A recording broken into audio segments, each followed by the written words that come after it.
All right, this is maybe a bit of a public service announcement. We could go there. I'm showing Peter Sameti's tweet about this because sometimes I think he's the Confucius of comic books. He'll post little, drops of wisdom from time to time in very eloquent ways, and this is totally along the lines of what I want to talk about today. And essentially, if I could boil this down, this might be the title. It's that comic book professionals will always fear and hate fans. Always. That's the way that it goes. And I have a thesis for this, so we're going to go over that. But first, let me just show you Gods and Gears Downcast crossover fun. This I actually extended for 3 days only because I'm calling the thing a Black Friday sale and it was going to close on Thanksgiving and it just didn't make sense. So I actually left it open for 3 more days. So you can get all the Downcast books here if that tickles your fancy. You can also get some Pogs, get some trading cards, brand new trading card set. Can be a lot of fun. Actually make some great gifts. I already have some pre-made bundles here for you if you'd like to give those gifts out. And t-shirts. These are the best t-shirts that I've made. They're the Downcast t-shirts with the monster on the front. So you can go ahead and check those out as well. Link is in the description below. All right. So Peter says, being a creative professional is akin to being a pro athlete. Whether the audience cheers or boos, you still have a job to do. Train yourself to get motivated by both reactions. And yeah, it's funny how comic book pros, this goes for anybody. I don't care who you are, but if you're in a creative field, you know that it's extremely competitive. I don't care if you're in indie comics, it's still extremely competitive. If you're giving yourself the work, it's still extremely competitive because you are competing for the eyeballs and the attention and the dollars of every fan that could possibly buy an indie comic book. So, with that as the landscape, that is the backdrop. When you're a comic book professional or I'm going to call everyone a professional, okay? If you're making comic books for money, I'm going to call you a professional for the sake of this rant, okay? If you are a comic book professional, there are times you go through where you feel unbreakable, you feel unstoppable, and you're going to be making comic books, and everyone loves you, and life is great, and you're used to people. You don't get that kind of respect in your normal life because when you tell people that you make comic books for a living or for fun, people look at you like, what? What's wrong with you? Or, oh, that's so fun. You don't get that kind of respect. So when you go to a place where people are in love with you and what you do, or even in just the slightest degree, like, oh, hey, that one page was all right.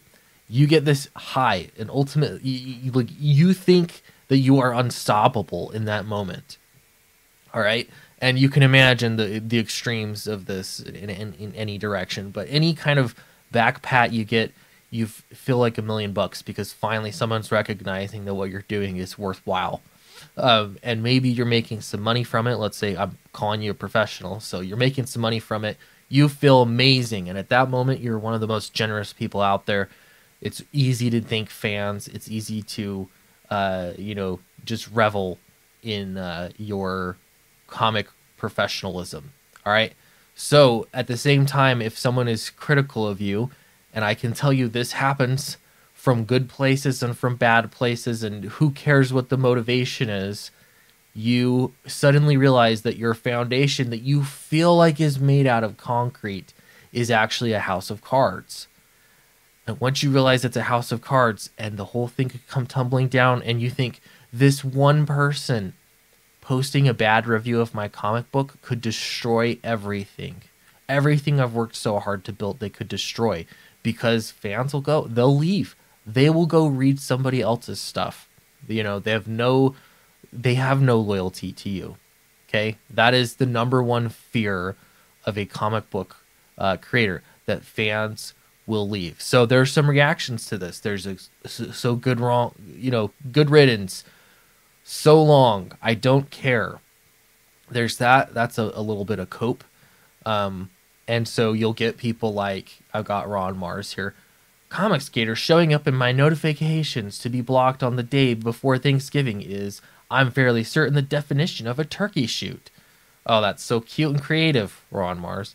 But what this is fine. I don't need you anyway. You don't like what I'm doing, or whatever X, Y, or Z. Fill in the blanks. I don't need you anyway, and you'll see spiraling happen in very public ways. The other way is that people can actually accept the fact that they are desperate and that they are afraid of their house of cards tumbling. And so what they'll do is they will punch back, or they will, you know what I mean, going after reviewers. And clearly, famously, the whole thing with Comicsgate is that there were people willing to speak their mind on YouTube about comics, the state of comics, whatever, fill in the blank. That was so notable and different because every single review site was constantly butt kissing comic book professionals, comic book publishers, constantly. You could not get a straight review on any comic book. They expected you to buy literally any comic book to find out if it was good or not, because every reviewer was always going to say everything was good. Why did they do that? I used to make videos questioning that. Why on earth did they do that? It's because they want to work in the comic book industry. Yeah, there's a little bit of that. They're also afraid. If you run a review site, it is terrifying. It is terrifying when a comic book professional or publisher that thinks that they're sitting on a house of cards thinks that you are trying to take their money. They will viciously go after you, and usually in private. That's how it works.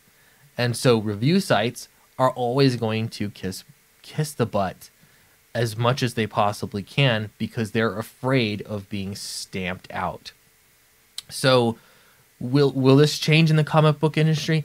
It will not change as long as there are demand for those jobs. If you think about how strange this is, how much demand is there for people to become sanitation workers?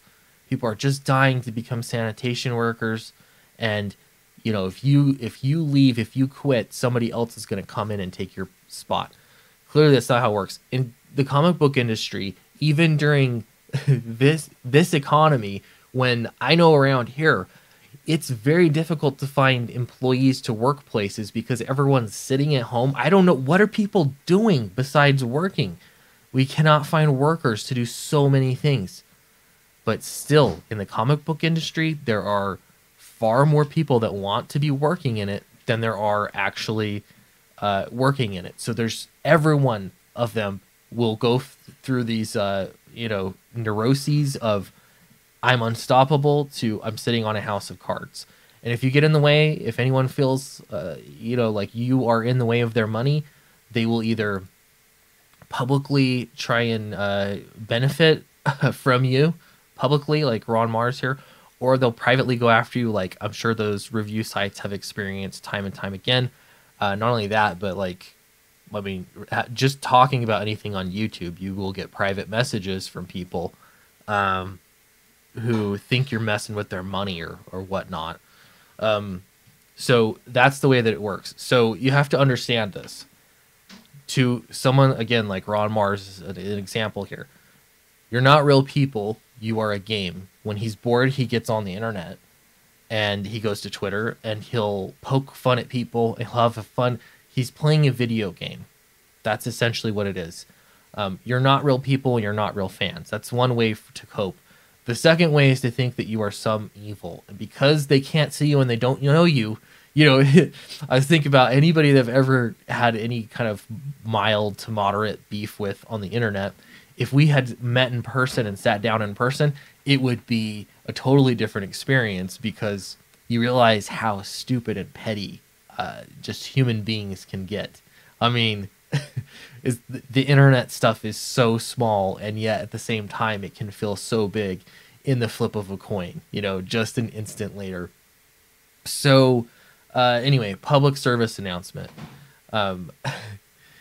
This is the way that comic book professionals tend to be. I don't know why. And yeah, I'm including myself in that. I as a comic book professional, my definition that I make comic books for money. Clearly I have a day job. I don't have as much writing on it. And I haven't been, built in the fire of the mainstream industry, so to speak. But still, I can now relate and understand how it feels to think that you have a solid career, things are going well, and then in a moment's notice you feel like you're suddenly sitting on a house of cards. And so for comic book creators, chill out. My goodness, relax, because tomorrow you're gonna feel great again. You have to relax. It's time to, maybe instead of kicking people off on Thanksgiving, blocking people, go spend some time with humans face to face. That would make you feel better. Go talk to human beings. Get off the internet. You'll feel better. That's the comic book professionals. The comic book fans, you can do whatever you want. Nobody's in charge of you. Do whatever you want. The worst they can do is block you, or attempt to defame you publicly. But at the end of the day, they're worried about their own stuff. So, and you are a video game to them. You're a video game to them. So don't stress out about it. Read comics that you like, and talk to people that you like, and less time on the internet is probably better for everybody. So I'm going to go hang out with my son and go have some fun. In the meantime, check out Downcast Gods and Gears crossover fun. We're getting close to 2,000. If I hit 2,000, I'll be pretty happy about this campaign. It means that everything's fine now, but hitting 2,000 would be great. It'd feel good, a little bit of profit there. But also selling books and getting gifts out to people. I think that ultimately is what I want to do with this. So check it out in the link in the description below. And I love to know your comments below. Did I miss anything? Are there aspects of this whole internet game and comics that you'd like to point out? Love to hear it. Thanks so much, and I'll see you in another video.